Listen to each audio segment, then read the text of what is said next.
In this second part of Gog and Magog, we are going to focus exclusively on an explanation that is given in a place commonly used by Adventists in looking for data, the Adventist Bible Commentary. We are going to center on what they write about chapter 38 of Ezekiel, and I would like you to pay much attention to what is said there, because it is going to help us think about a lot of things that further on we will need to develop, but I think it is a good foundation to start on, because there are many things that will probably surprise us, but everything in its own time. Today we are going to analyze what it says about chapter 38 of Ezekiel.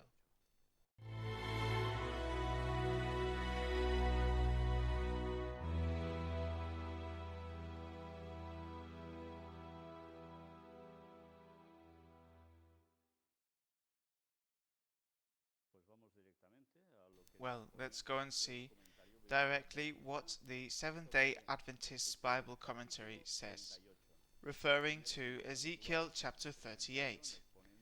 Firstly, as is usual in this commentary, they write the whole chapter verse by verse, but at the beginning it makes a short reference to what we are going to find in this chapter. And it says 1. The army, 8. And malice of Gog, and 14. God's judgment against him. Well, this is an abstract of what we are going to find in the chapter. Now let's see what they say referring to this chapter. And it starts here analyzing from verse 1, where it says the word of the Lord. Chapters 38, 39 constitute a continuous prophecy. So it's saying that both chapters are referring to one thing. The whole passage has been the subject of much speculation. Many interpretations have from time to time been proposed. To evaluate these adequately, it is necessary to be familiar with the basic purposes, methods, and scope of prophecy. The problem is to find a means of adequately differentiating between that which has a local, immediate application and that which has an application more remote, perhaps in the Christian age or at the end of time. Bible students who apply certain Old Testament prophecies to the Christian age note frequently that these prophecies have interspersed among them references of obviously local and immediate application. They sought to explain this apparent blending of the immediate with the future on the premise that the prophet, while giving a message to the people of his day, took occasional prophetic excursions and projected his prophecies into the distant future. Although this premise appears to offer a partial solution to the problem, it provides no criteria for adequate differentiation between that which is immediate and that which is distantly future. So, do we understand what they are saying? So, some say that the prophecy, especially the ones in the Old Testament, may have an application for the time that they were written in, and even also the area they were written in, but also part of the prophecy, if not all of it, as a part of it, can have an application to the Christian age, when the New Testament was written, and that can also be applied in the end times, just before the return of Christ. Well, all of this is what we must start to break down and make sure if this prophecy fulfills this type of criteria or not. Let's see what else it says. The answer to this problem of differentiation lies in the formulation of a principle, the method of which is exhibited in the Bible itself and is further substantiated in the spirit of prophecy. It will be seen that this principle provides a safe method of discriminating between that which the Holy Spirit, in inspiration, intended to be of immediate import, and that which has also a more distant application. The principle may be stated as follows. Prophecies respecting a future glory of Israel and Jerusalem were primarily conditional on obedience. Yes, this we must remember. As an example, we have what is quoted here in the text in Jeremiah 18, verses 7 to 10, and also Prophets and Kings, page 704. Therefore, we must keep in mind that there are prophecies that were conditional, and they depended upon the obedience of God's people of that time. If they obeyed, certain things would happen, and if they wouldn't obey, other things would occur. And some things that were planned to happen would not happen, or they would happen only partially. Well, this is a principle that we must have very clear referring to prophetic interpretation, especially in the Old Testament. This is going to serve as a foundation for everything that we are going to see from now on. They would have met a literal fulfillment in the centuries following had Israel fully accepted God's purposes concerning them. The failure of Israel made impossible the fulfillment of these prophecies in their original intent. However, this does not necessarily imply that these prophecies have no further significance. Paul supplies the answer in these words, which are in Romans 9:6. Not as though the word of God hath taken none effect, for they are not all Israel which are of Israel. But to what extent? This must be left to inspiration to determine. Thus we have in the New Testament and in the writings of the Spirit of prophecy numerous quotations from the Old Testament writers showing how these ancient forecasts, which should have met glorious fulfillment in the literal seed, in the literal Israel, will ultimately be accomplished in the spiritual seed, in the spiritual Israel. Why is this? Because the literal Israel did not meet the expectations, and part of the prophecies that were referring to them were not fulfilled since they did not do God's will. And they will pass on to where? To further times, where obviously this could be the time of the apostles, but also the end of times, our times. It is immediately apparent, however, that not all the details of the original prophecy could meet their fulfillment precisely, with conditions and environments now so different. Of course, the circumstances have changed. That is the reason why we can interpret that some things can happen further on in time, and other things that were planned to happen could not happen because those conditions, and as it says here, in the environment, have already changed. Therefore, these prophecies will only have partial applications. Therefore, it is left to find out if it is like this in these kind of prophecies, which part of these prophecies are to be fulfilled in the future or are already happening today, and which parts are not for today but were for older times. Let's continue to see what it says here, because this is the foundation to be able to comprehend everything, absolutely everything of what we are going to show from now on. Please do not forget this, because this is forgotten sometimes. In fact, it is a safe rule of exegesis to make only such applications as subsequent revelation specifies, as well as to note the limitations it imposes. What exceeds this boundary is at best but speculation, and thus should never be the basis for a dogma or the premise on which a whole structure of theological reasoning is reared. Yes, we must be very careful, because we enter a certain area which is of speculation. Another thing is to enter a speculation area but prove that what it says is going to happen, because this is not said here in the text, but it must be added evidently, because if the events start to fit, then of course it will stop being a speculation to be a fact, and as always the truth at the end times will be amplified. This we must also take on account. but careful with the speculation that can not happen anymore. The distinctly local mold in which these ancient prophecies were cast is explained on the basis that God originally intended these predictions to be fulfilled in the pattern indicated, meaning exactly as they were said.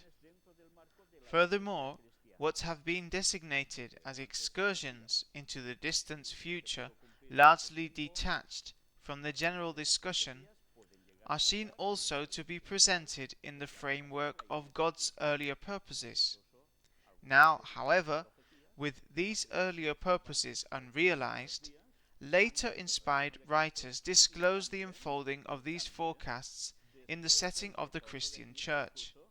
What we were saying about earlier. If the prophecies couldn't be fulfilled in that time, some of these prophecies could pass on to the spiritual Israel, which would further on be the Christian Church. Also, even these prophecies could refer to the end times, just before the second coming of Christ, and also after the second coming of Christ, 1,000 years further on. Yes, all this we will continue to see it.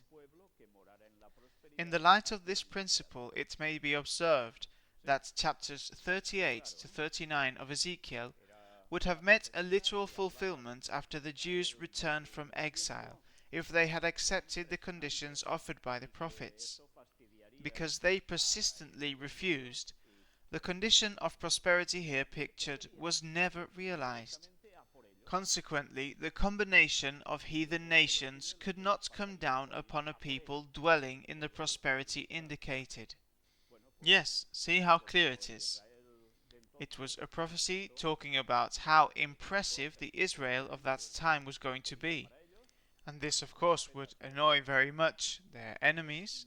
And what will they want to do? Well, they would want to directly go against them.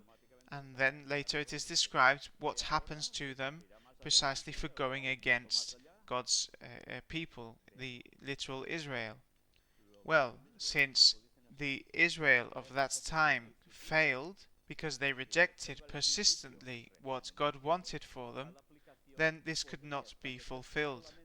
So automatically this makes us think, well, if it wasn't fulfilled then, is it going to be fulfilled now?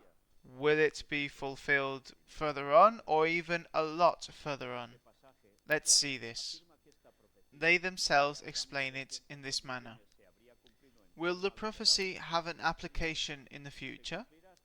On the basis of the principle here enunciated, such an application can be established with certainty only by a subsequent revelation.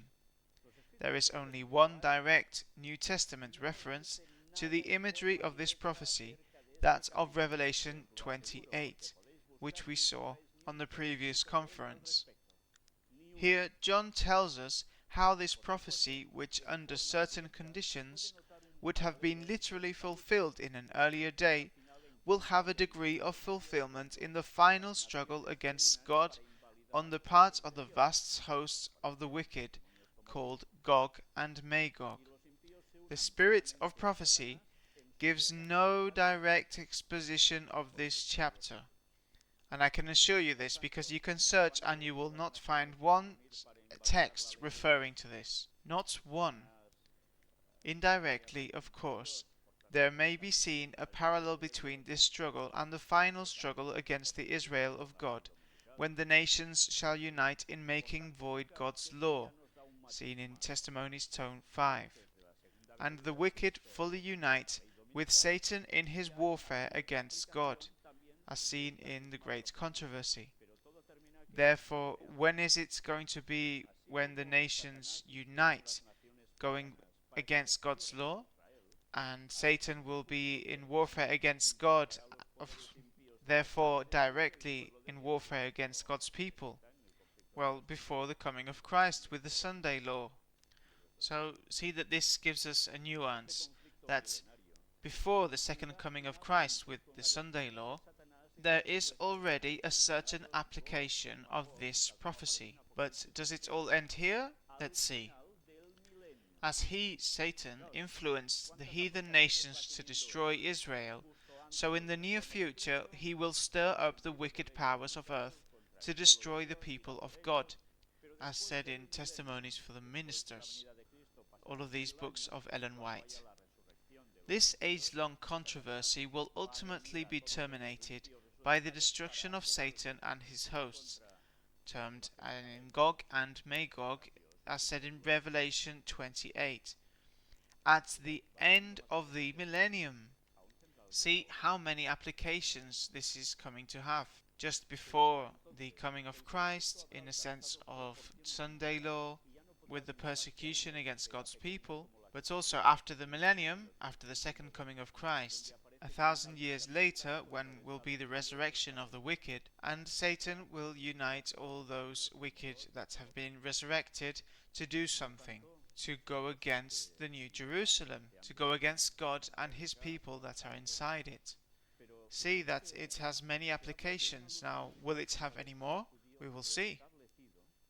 But by this time, the conflict has reached worldwide proportions and can no longer be confined to as narrow a sphere as is indicated in Ezekiel 38:39, when it consisted of a military struggle against a politically restored Jewish state. So it is presenting here some things that really have an overwhelming logic. But see that it is talking about a military fight, a military conflict, going against a politically restored Jewish state. But in which sense? Well, this must make us think, and a lot. Because, of course, now we are in a year that many years ago there was a new state established with the name of Israel. So then, what happens here? Well, that logically, with these statements here and others, there are people that say, well, so if the new Jewish state of Israel is established after so many years without being established, that means these prophecies can be applied to the Jewish state of the actual times. And this is where the controversy starts. Well, we must talk about all of this as well. Yes, we must talk, and a lot, because there are certain concepts that must be clarified, so as to not fall in mistaken interpretations, but also to clear out some things that may dazzle some that only see what is established to be seen as that is going to happen after the millennium. Time to time, we will be able to present this if it is God's will. Any exposition that goes beyond the bounds of the New Testament and the spirit of prophecy interpretation is without a "Thus saith the Lord." It must not be assumed, of course, that there can be no further knowledge without additional revelation. But this much is certain, that apart from the specific confirmation of inspiration, there exists a high probability of error in any such exposition, especially with regard to unfulfilled prophecy, as is evident from the whole history of prophetic interpretation. Therefore, definitely, we must be very careful on how we interpret certain texts in the Old Testament, especially those referring to prophecy, because one bad application can become a complete disaster. If there is not a clear word in the Bible or in the writings of Ellen White, we must have much caution. We must be very careful. This is true. But there are also prophecies of Ellen White about something that was going to occur at the end times, referring to a movement that was going to be carried forward under the name of a certain person that already appears in the Old Testament, and that she did not yet have all the light, referring to this, and evidently that things that were lost would be rescued and shown, and would be seen as something new, but that were already implicit in the texts, but that had not been seen with all the light. All of this must also be taken in account, because God continues to speak to his people, But once more, we must be very cautious with everything that we are going to say, because the things that we say must be proven to be so. If not, it has no value.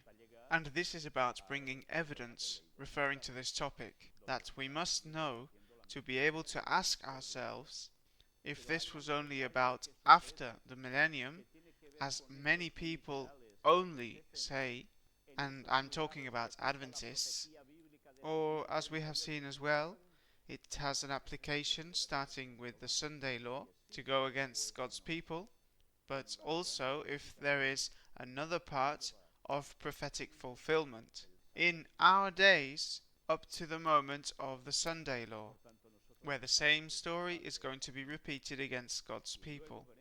But is there something before that that happens as literal events in the places that the prophecy quotes in Ezekiel 38 and 39?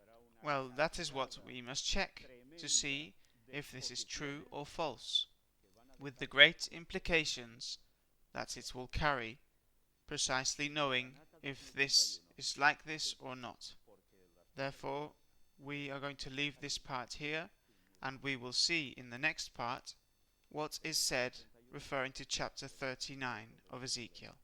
And prepare yourselves, because there will be a tremendous cascade of exhibitions that many will be perplexed, I assure you.